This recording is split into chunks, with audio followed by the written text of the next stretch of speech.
Hi guys! Kumusta po kayong lahat? So ayan guys, maraming salamat po sa walang sawang pagsubaybay sa ating pong daily love reading, and kung ikaw ay bago pa lang sa ating channel, mag-subscribe na po kayo, then i-click mo na rin yung ating notification bell para lagi kang updated sa ating mga bagong upload. So guys, sa mga interested naman po sa ating private reading, nasa description box below yung link ng Facebook ko, yan i-message nyo na lang ako. So, tignan natin kanino bang love reading itong masasagap natin ngayon. Kanino bang love reading itong masasagap natin ngayon. Spirit guide, kanino po itong love reading. So, guys, meron tayong you are not your emotion. So, I think yung iba sa inyo, gusto mo maging masaya pero hindi mo makontrol yung emotion mo. Kumbaga yung nagiging kalaban mo dito is yung puso mo. Pero totoo lang, mas pinapagana mo yung isip mo. Mas practical ka eh. Mas matalino ka. Mas advanced. Pero nangyari guys, puso mo na yung nagiging kalaban mo. At parang siya na yung nagdidikta. Kaya parang hindi mo na guys kayang kontrolin. Then yung nararamdaman mo ngayon. So I think ayan, parang bigla-bigla ka na lang naiiyak. May mga naalala ka pa rin. May mga nag-move on pa rin dito. Nahihirapan pa rin. Di pa rin makapag-decide kung mag-move on na ba or mag-i-stay pa rin din sa sitwasyon. Okay?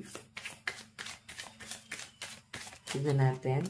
Meron tayong got a drink. Cheers. Alam mo ito ha, malaking tulong din sa iyo mga kaibigan mo.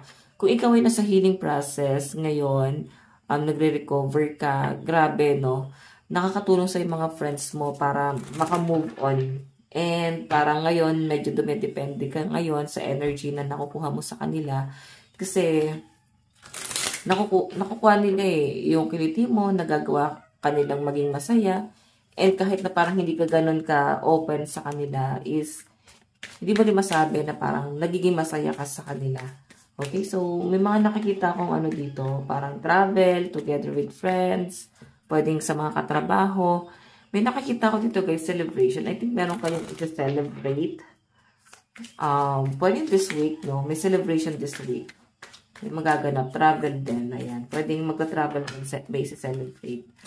Tignan natin. Okay. Meron tayong, ayan. Hindi natin kukunin yun. Sorry, not sorry. May ano, alam nyo guys, once na nakikita ng person mo na nakaka-recover ka na, nakaka-move on ka na, okay ka na, hindi mo na siya guys masyadong iniisip.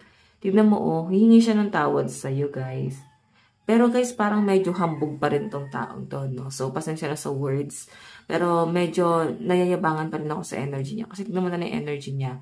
Hingi siya ng sorry, pero parang wala naman siya guys, improvement na ginagawa sa sarili niya. Wala siyang pagbabago. Nandun pa rin sa point na uulit-ulitin niya pa rin guys yung pananakit, no? And ikaw, medyo mataas na yung lipad mo dito. Okay? So, kung bakit nagagawa mo yan, kasi siya rin naman yung may dahilan kung bakit ka nagiging ganito ngayon. Parang naiirita ka sa kanya kasi hindi siya guys nagmamature. Parang wala siyang plano sa buhay niya. Wala siyang kwentang karelasyon. Ganun yung sasagap ko sa taong to. As in, sasayangin mo lang yung panahon at oras mo talaga sa kanya. Okay, tignan pa natin.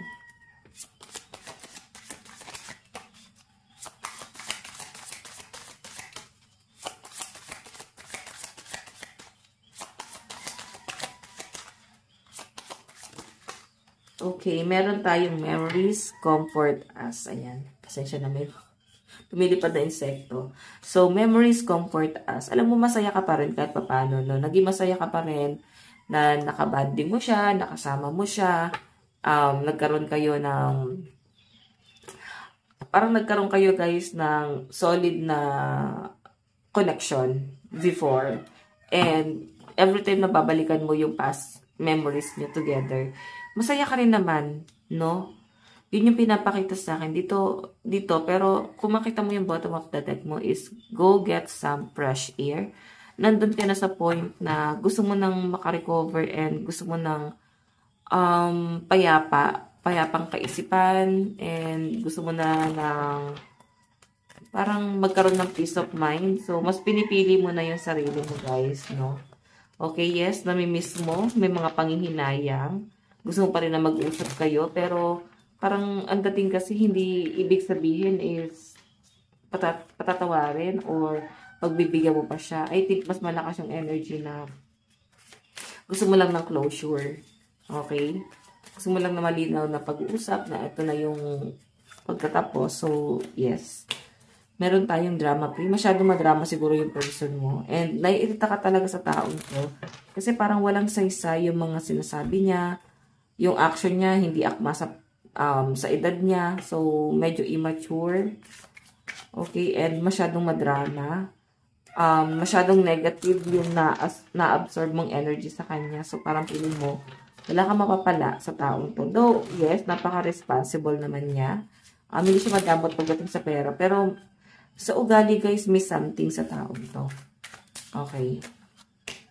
Meron tayong it's not a big deal. Pero yes, hindi mo na nga daw to binibig deal pa. Kasi tapos na. And wala ka na rin pakialam. Parang ganun yung sinasabi sa akin dito. Okay? Titingnan pa natin.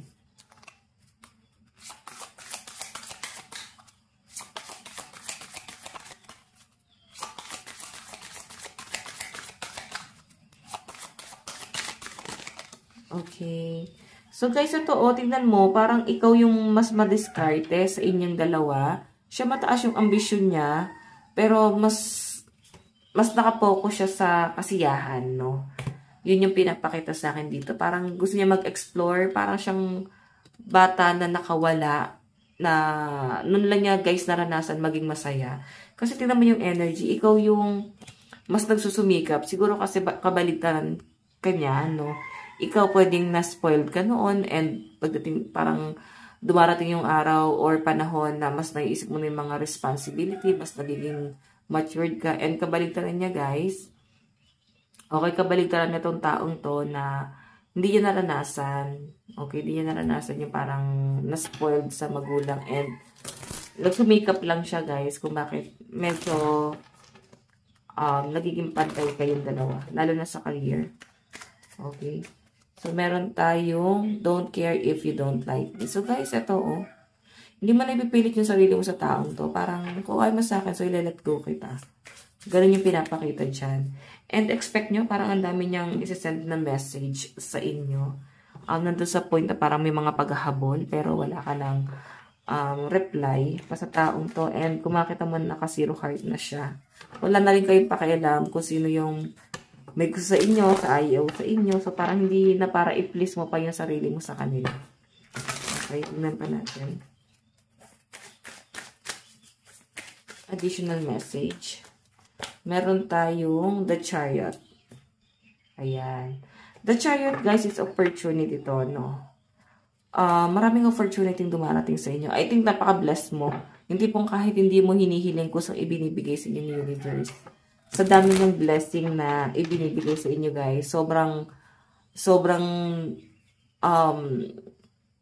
na-overwhelm ka na. Okay? Hindi mo talaga kasi to guys in-expect. Sobrang na-overwhelm ka sa dami ng blessing. Okay? Sobrang successful ka na ata ngayon. Or you almost there, no? Parang halos nandun ka na sa success mo. And the sun pa to guys, grabe. Good news, success, achievement. So, I think, ayan na. Ang dahil pang ma-achieve sa buhay, guys. Okay? Meron tayong, okay, mag-iingat ka sa taong yan, guys. Kasi medyo, siya, guys, wala siyang gagawing matino, no? Tipong nanakawin niya lahat ng positive energy na meron ka. Nandun sa point na parang, guys, may mga panggagamit, pang manipulate, no? So, hindi siya, guys, makakabuti talaga. Kaya, ang mas mabuting gawin mo is mag-focus ka sa career mo kasi dito ka mas blessed. Malakas yung air sign, Aquarius, Gemini, Libra energy.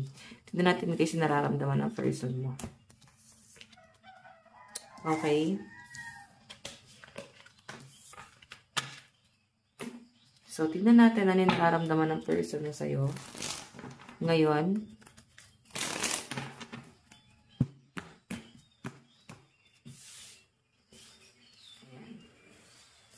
nararamdaman ng person mo sa'yo.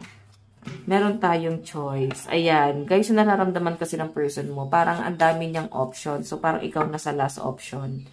Or, like, parang habang hinahabol ka niya, meron siyang nilalandi. So, lagi siya, guys, may reserva. medyo may pagkababaero, lalakero itong person mo, guys. So, huwag kang papalin lang, ha. Manipulative kasi yung nakikita kong energy niya. Okay? So, yes, habang hinahabol ka, meron siyang ibang option. Okay? So, tignan natin. So, water sign energy sa side ni person, Cancer, Pisces, Scorpio.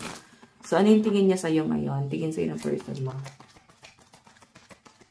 Tingin ni person sa'yo. Okay. Ayan. Ang daming lumabas na card, pero isa lang. Meron tayong take the leaf. The Fool.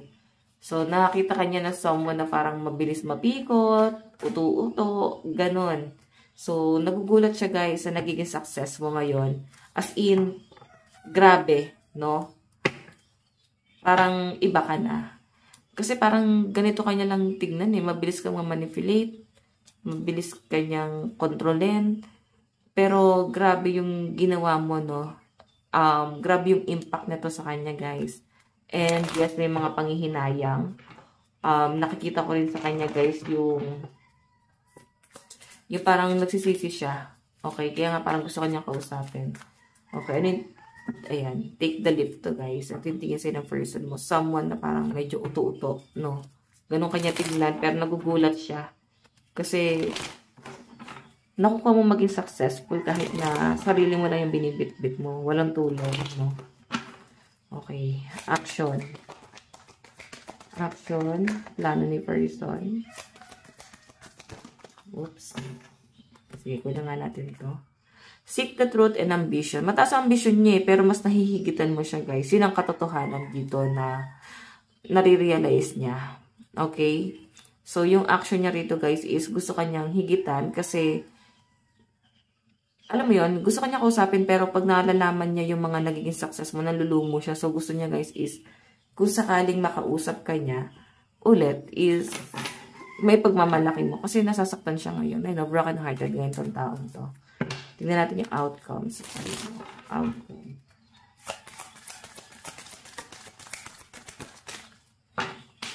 Meron tayong, diba? Pabiktim tong taong to, guys. Ikaw yung laging palalabasing masama.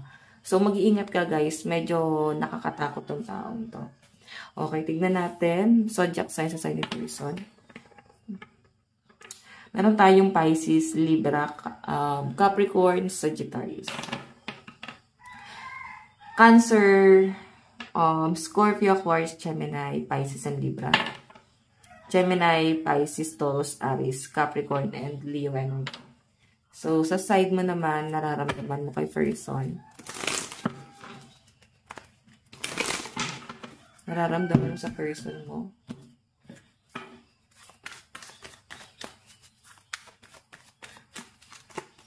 Action. Gusto mo siya, guys, may gawin, no? Nararamdaman mo sa kanya is someone na ma-effort naman. Pero this time, makikipagpataasan ka ng pride na parang, abay ko naman yung kailangan, may patunayan. Parang ganun. Yun yung gusto mo sabihin sa kanya, parang patunayan mo naman yung sarili mo sa akin. Kasi, syempre, gusto mong makita kung sincere ba siya, no? Kung hindi, wala kang panghihinayang sa taong to. Okay? So, nagiging matalino ka na dito. Tignan natin ano naman yung tingin mo sa kanya. Tingin mo sa kanya. Meron tayong anxiety. Nakaka-stress tong taong to. Nakaka-drain ng energy, nakakulo ng ulo, no? Ng dugo, no? So, dami mong stress, dami mong pinagdahanan sa taong to. May mga pagtitiis, dumating sa point na hindi mo maunawaan kung ano yung naiisip at nararamdaman niya. Medyo naguguluhan, no? Naguguluhan ka sa taong to.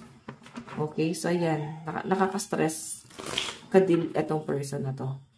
Okay, ano naman yung plano mo? Clarity. So, I think magkakaroon ng closure. Okay, kagaya nga ng sabi ko kanina, guys. Medyo na-stress ka na sa kanya. So, gusto mo na lang talaga ng pag-uusap. Malinaw na pag-uusap or at least closure. Malinaw na both side. No? So, yes. Tignan pa natin. Oops. So, seek the truth, the hermit. Ang tayo mong pagninilay-nilay, no? Ang dami mong pagninilay-nilayan dito, guys. Yun yung outcome mo. Tignan natin yung zodiac signs. Meron tayong Virgo, Leo, Sagittarius, Capricorn, Libra, and Scorpio. Capricorn, Sagittarius, Leo, Libra, Scorpio. Okay. Cancer, Virgo, Scorpio, Aries, Leo, and Sagittarius. Ayan. So, tingnan natin yung love advice. Love advice. Meron tayong chemistry. There's a strong magnetic attraction here. So, yun nga guys. Nandun pa yung pagmamahal nyo, pero mas nangingibabaw kasi yung galit or pride. Pero grabe, mahal nyo pa isa't isa guys. Meron tayong keep an open mind. Your soulmate may differ from your usual type and expectation. So, meron tayo guys, pay attention to the red flag. Okay, yun lang guys. Kahit mahal yung isa't isa, red flag na to guys. Okay? So, tingnan natin yung message ni person sa'yo. I can stop thinking about you. Inisip-isip ka. I worry myself in work to forget you. So, ang hirap mo palang kalimutan guys. Okay, you and I were too young. Masyado pa na kayong bata nun. Puppy love mo tong taong to, no? Okay. Tapos parang hindi siya guys nagtuloy kasi masyado pa kayong bata that time. So yun guys, ito lang po ang inyong daily love reading. Again, maraming salamat. Gusto ko lang guys i-promote yung kabila nating channel. Nag-upload ako doon ng single sign. Ayan, panoorin nyo na lang guys. Okay. So weekly reading yung ginawa ko doon.